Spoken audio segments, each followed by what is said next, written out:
Hi, this is the IVB man. Wake Island, a 2.85 square mile, mostly bare section of land that is held as a United States military installation. But on December the 11th, 1941, the Empire of Japan unsuccessfully attempted to capture Wake Island by beach assault.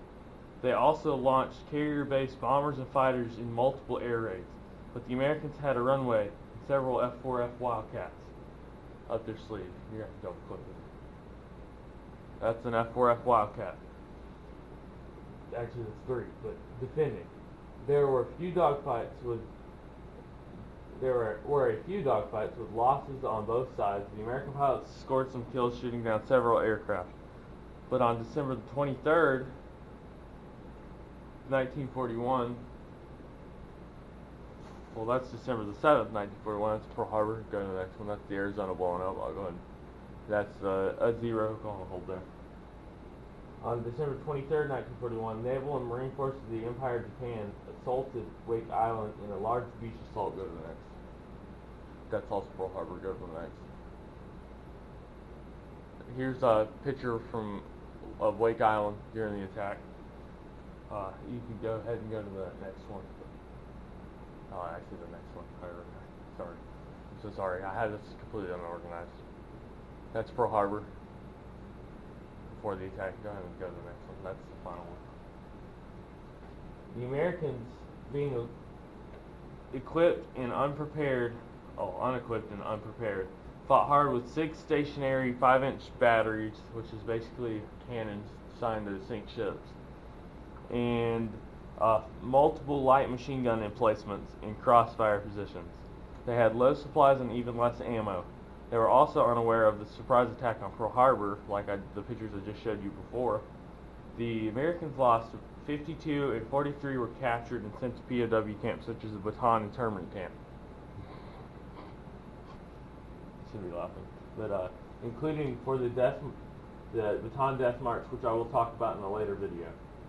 The Japanese brought around 2,500 infantry, while the Americans had literally 522 defending and around 1,174 civilians, which around 250 died from the assault or camps. In all, the battle for Wake Island was a bloody conquest that resulted in the defeat for the United States and victory for Japan. The United States eventually regained Wake Island atoll after World War II had come to an end in the Pacific. Check the description below for my research project and a link to get to it. Make sure to like, comment, and subscribe. I also plan to do more World War II history videos that I will be posting later. Any resource that I have that was used in this video will be found in the description below. Thank you. Hi, this is the IVB man. We're going to be talking about Tarawa today. The Battle of Tarawa was a decisive battle in the island hopping campaign, but prepare yourself for the knowledge you are about to obtain. Warning, it isn't pretty. The battle for Tarawa was an invasion by the United States Marine Corps in conjunction with the United States Navy. But Tarawa is a desolate volcanic atoll with sharp coral. The U.S. Marines conducted a massive amphibious assault with Higgins personnel carriers and Amtraks. These Amtraks were easy targets for mortars and machine guns nest.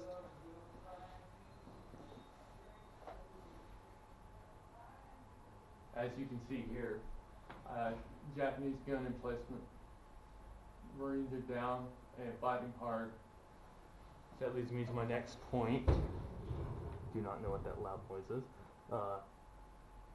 These Amtraks were easy targets, like I said, for mortars and machine gun nests that were all over the island. The Japanese had Marines, their Japanese Marines, defending Tarawa that were battle hardened and dug in.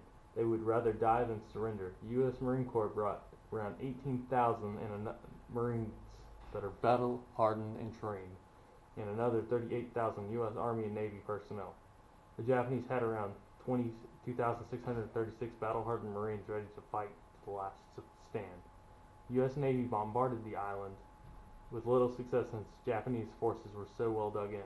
When the Marines finally moved in, they were met with intense machine gun fire and mortar fire.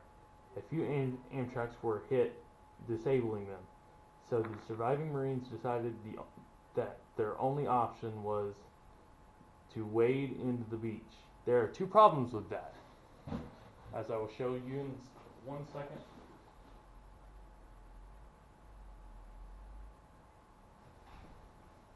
Here, everything around Tarawa is very sharp corals. So the problem with that is the coral reefs that surrounded the island were some of the sharpest coral there is. It cut right through the Marines' boots when they jumped out of the LVTs. One of the Marines that did this said it was like stepping on broken glass, except it was the sharpest broken glass there is on the planet. The second problem is since there are cut Marines and dead Marines and sailors floating in the waters around Tarawa, the waters were shark infested. 5,000 Marines went ashore on the first day. Nearly 1,500 died in the first day alone. Tarawa was captured in around 3 days, with minimal losses for the U.S., but major losses for the Japanese side. As you can see here, the Marines dug in. You got your cloud, that's not what it's called. A cloud camo is what I call it. Machine gun belts. You got a terrible M1 carbine with a bayonet on it. That's why I said that. You got a rocket launcher up there. You got your shovels where they're trying to dig into this rocky coral, but they can't do it. It's so rocky. Sand, you can't really dig into that. Tarawa, Tarawa, since it was captured around 3 days, is pretty straight amazing. Remember, the Marine Corps is not the branch to piss off because they will bring everything that they have.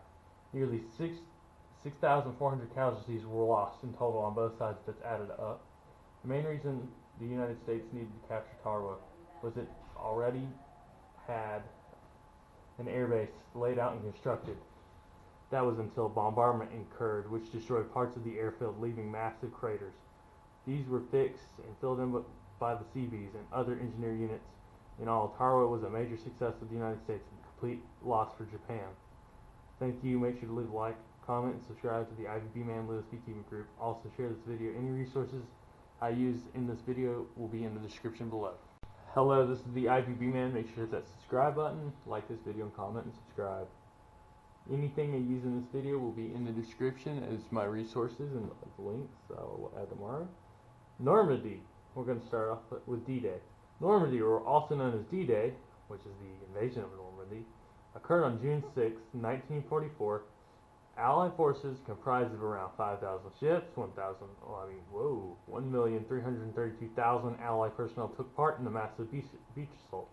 Gold, Sword, Juneau, Omaha, and Utah were the 5 beach designation names for the assault. The day before the assault, the weather was very stormy. High swells plagued the Higgins personnel carriers, which is actually what you see here. Let me switch to a better picture for you. Yeah, the computer does not want to cooperate. Actually, I'll have to zoom out. Give me 10 seconds.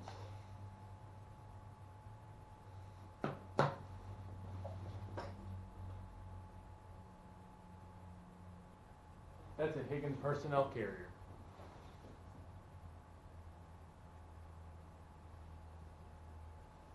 What you're looking at right now is the beach designations.